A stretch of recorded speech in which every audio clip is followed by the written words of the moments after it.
suis Jaume Balagueró, réalisateur du cinéma, et je suis ici à Gérardmer pour recevoir un hommage et pour présenter mon dernier film qui s'appelle Vénus.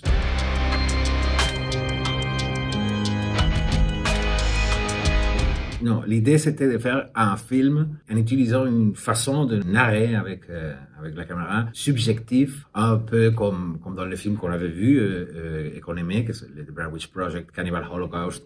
On voulait faire quelque chose comme ça, mais aller encore plus loin et le faire en temps réel pour faire plus intense la sensation de peur, effroyer encore plus les spectateurs. On a eu l'idée d'utiliser une journaliste pour nous amener dans cette histoire. Si on voit quelque chose comme la réalité, que tout le monde va le croire, mais on mélange ça avec quelque chose de surnaturel, les mélanges, c'était très fort. Non? Et alors on s'est dit zombies.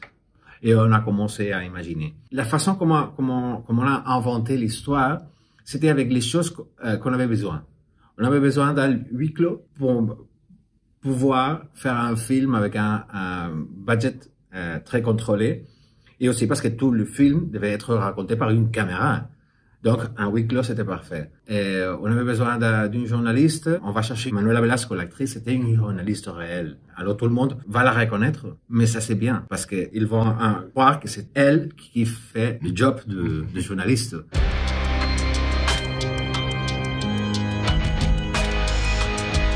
Oui, je suis intéressé, mais pas obsédément intéressé. J'ai vu quelques films, mais parfois j'entends parler d'autres films que j'ai jamais vus. Je suis pas vraiment obsédé avec le format. J'ai essayé ça. On a essayé avec Paco Plaza, on a expérimenté avec ça, mais c'est tout. La façon de faire cinéma, c'est pour moi différente. Peut-être je vais encore faire quelque chose comme ça prochainement, je sais pas. Mais c'est pas la façon la plus intéressante de faire un film. C'est une façon très intéressante pour quelques buts qu'on peut avoir.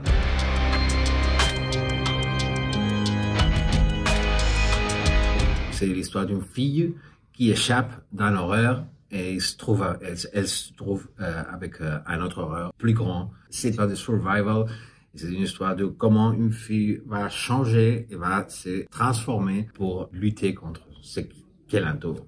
Au début, je pensais à une fille qui faisait quelque chose de mauvais, mais elle n'était pas hostile.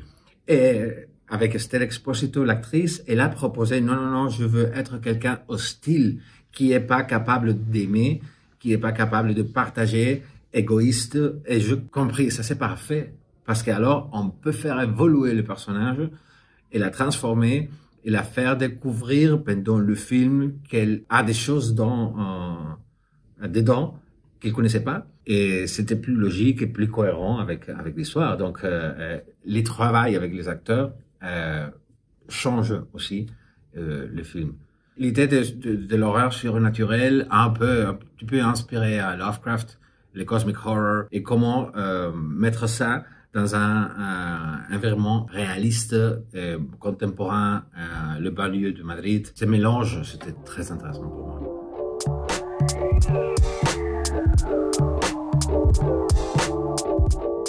The House of Sorority Row, c'est un film que j'ai vu et ça m'a vraiment marqué. Je sais pas pourquoi, quand j'avais 14 ans, quelque chose comme ça. Le jeu de la bête, oui, un grand succès en Espagne. Basket Case. Le problème de Basket Case, c'est qu'il a mal vieilli. Pas le premier, parce que le premier c'était quelque chose de très indie et très cool. J'ai eu l'occasion de voir le 3 avec plusieurs des monstres. C'est mal vieilli ça. Maniac Cop. Je me rappelle de Maniac Cop quand j'étais jeune. Mais ça c'est très intéressant parce que ça fait comme 4 années ou 3 années, quelqu'un m'a proposé de faire le remake. Eden Lake, c'est un film très intéressant parce qu'il y a une cruauté très forte. Ça m'a impressionné, oui. Pour les enfants et tout ça. C'est une histoire très choc. Le massacre à la tronçonneuse. Comme le film a changé la façon de raconter une histoire d'horreur. L'histoire d'horreur qui est basée avant le film et toujours été basée au suspense. Et alors arrive Tobe Hooper avec ce film et il dit non, l'horreur c'est direct. Il n'y a pas de suspense. Il arrive, boum, vers ta tête directement. Et ce qu'on a fait avec Rec, c'était un peu d'une façon différente, c'est un peu comme ça, parce qu'on n'avait pas le moyen, on n'a pas les éléments pour faire les suspens. Et c'était un peu l'inspiration, Massacre à la tronçonneuse, Time Crimes. Et c'est un film très intéressant, c'est un très petit film. Et vous connaissez Nacho Vigalondo, il est un mec d'une intelligence surnaturelle. Et ce film est très intelligent. Je viens de faire un épisode de Histoire pour pas dormir. C'est une série Prime Video basée aux histoires pour pas dormir de Chicho Arias Salvador. Et je viens de faire un chapitre, un épisode qui s'appelle El Televisor, le téléviseur. Et Nacho Vigalondo, il vient de faire un autre qui s'appelle La Señal, qui est incroyable aussi.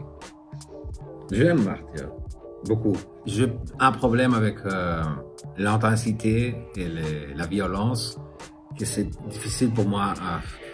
Mais ce que le film explique à la fin, c'est fascinant pour moi. Cannibal Holocaust, c'est quelque chose qui m'obsédait, le film de Cannibal, parce que c'était vraiment effrayant pour moi. C'était quelque chose de terrible et je me sentais très terrifié.